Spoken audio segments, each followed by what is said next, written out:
大家好，我係金夢田院線，今日嚟講考證研究吳則歷史照片。小南路五芳路1930年紅拍，今期係34.2。喺上期34.1，我哋就認為，假如甲嗰度係五芳路，咁前面就只能夠係小南路。咁我哋今期就嚟證明個前面係咪係小南路，或者排除前面係咪係小南路。咁我哋先調整下嗰張甲嘅色彩，就調成咁樣。我哋見到嗰度係嘛，有一棟建築，我哋睇得到建築嘅側邊嘅窗，同時咧嗰度有轉角，轉角嗰棟我叫做 C， 咁我哋就將轉角嗰棟 C 再過去有幾棟咧，我哋一齊就當成係一個 C 建築群。咁我哋見到 B 個棟同 C 建築群之間，佢有少少間距，即係嗰度位置。佢似乎係有一笪空地，咁樣咧就相當於係嗰張甲右邊嘅建築，佢唔係連續性嘅，佢唔係一排嘅騎樓過去，中間嗰度咧好似係有一笪空窩嘅位置，個點係我哋睇到嘅。咁我哋就通過攞呢一張粵1930年嘅紅拍，去嘗試去試圖尋找下當時小南路嘅道路狀況、形態、建築形態係點樣嘅。咁我就先簡單定一下呢一張紅拍先啦。首先，新西酒店、火燭樓、南華酒店，所以南華同新西嗰段呢就係大南路。咁南華過少少嘅嗰度個牌呢就係大雍路。咁樣嗰邊係東豪堂，所以南華東豪堂嗰段呢係南環路係嘛？嗰度係南環路。咁樣呢嗰度位置。咁樣過嚟嘅嗰度就係我哋要尋找嘅小南路，咁樣嗰邊係九方啦，係嘛？嗰度五方啦，嗰度南堤啦，係嘛？整個格局就係咁樣嘅啦。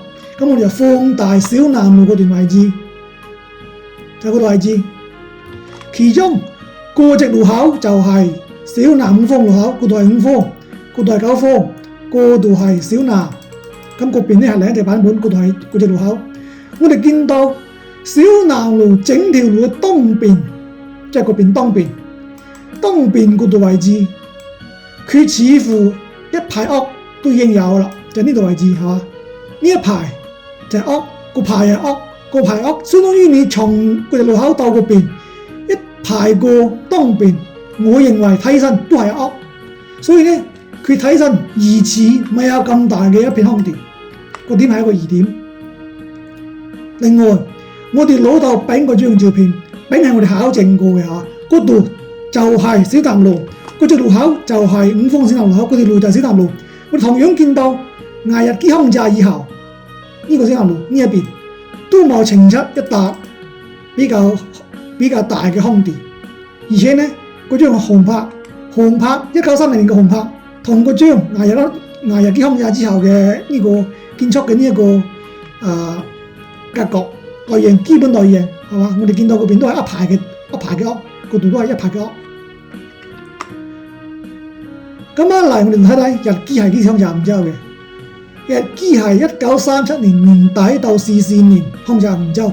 咁樣我哋整理下啲照片嘅年代，就整理下呢三張。首先甲係1935年登喺雜誌上邊嘅。咁樣咧乙係1930年嘅雜誌。丙最早37年底拍。最遲44年拍，咁樣嚟嘅話，我哋通過咁樣分析咧，我哋就認為咧，假如你甲係小南路，咁樣佢就肯定要經過咩咧？經過更早嘅呢一張乙，就係首先係有一片嘅建築林立嘅場面，然之後咧，唔知點樣咧，中間嗰度咧屋咧就唔係有啦，就變到成甲咁樣流啊，有空地啦。最後面咧到日軍嚟，到日基站嗰時咧。